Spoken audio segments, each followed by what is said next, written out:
Today we've got a quick look at a few images on the brand new Fuji Acros 2 film. Coming right up. Anybody watching this channel probably already knows the history or backstory of Fuji Acros film.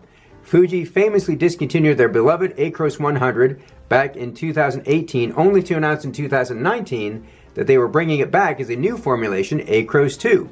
This new version was slated to ship in Japan starting in late November of 2019, and it was expected as early as spring of 2020 here in the US. Well, if any of you follow my community page here on YouTube, you may have seen my post announcing that Freestyle Photographic in California here in the United States already had Acros 2 available for sale here in the US market at a price of $11.99 a roll in 120 or 35mm. The other big news is that once people started getting their shipments of the new Acros 2, they noticed the words made in the UK on the box, leading some folks to speculate that this new Acros 2 was somehow made in partnership with Ilford.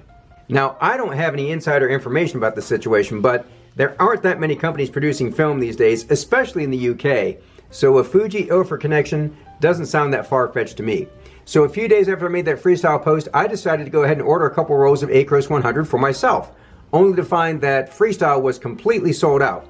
Now, here's the quick story about how I got my hands on a roll of Acros 2, even though it was sold out when I tried to order it. My son and I had the good fortune to attend the Imaging USA Photo Expo at the Gaylord Opryland Hotel and Conference Center in Nashville, Tennessee on Sunday, January 19th, which was great. There were all kinds of exhibitors with all kinds of swag. There wasn't a huge film photography presence there, but Kodak Alaris did have a booth with a giant roll of Portra, which was cool. But the real highlight of the Tennessee trip was a photo walk in downtown Nashville organized by none other than Mr. Bill Manning. Many of you probably know Bill as the creative force behind the Studio C41 1-hour photo podcast and his related channel here on YouTube. He's got a blog and a group on Facebook, and these are great resources for all sorts of photography news and information. I'll leave links to Bill's stuff in the description down below. So we're walking in downtown Nashville, and I'm telling Bill that I waited just a little bit too long to order that Acros 2 from Freestyle, and they were sold out. Well, he reached in his pocket and said, "Here." And I think my eyes must have bulged out of my head because he handed me a brand new roll of Fuji Acros 100 2 in 120.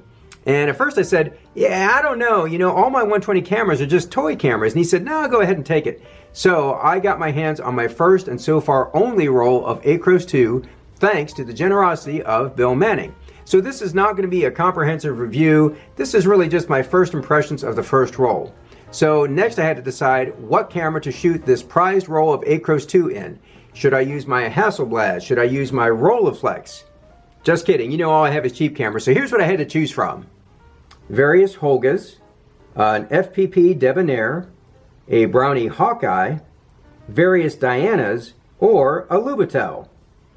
I haven't shot my Lubitel yet, so I didn't want to waste this Acros 2 as a test roll.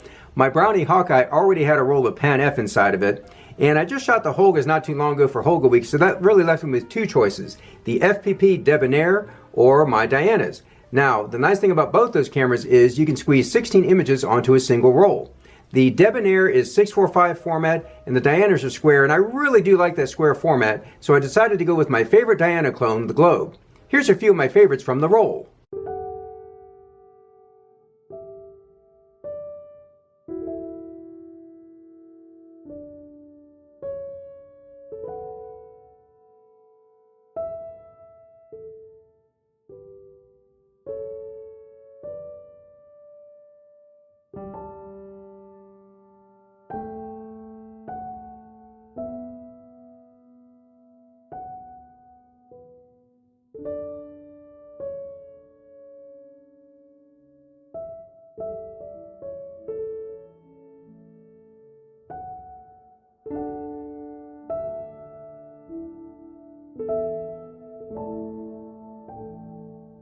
Now, you can't do a deep analysis on one roll of film shot through a Diana camera, but I do think that the Acros 2 does share a lot of the qualities of the original Acros.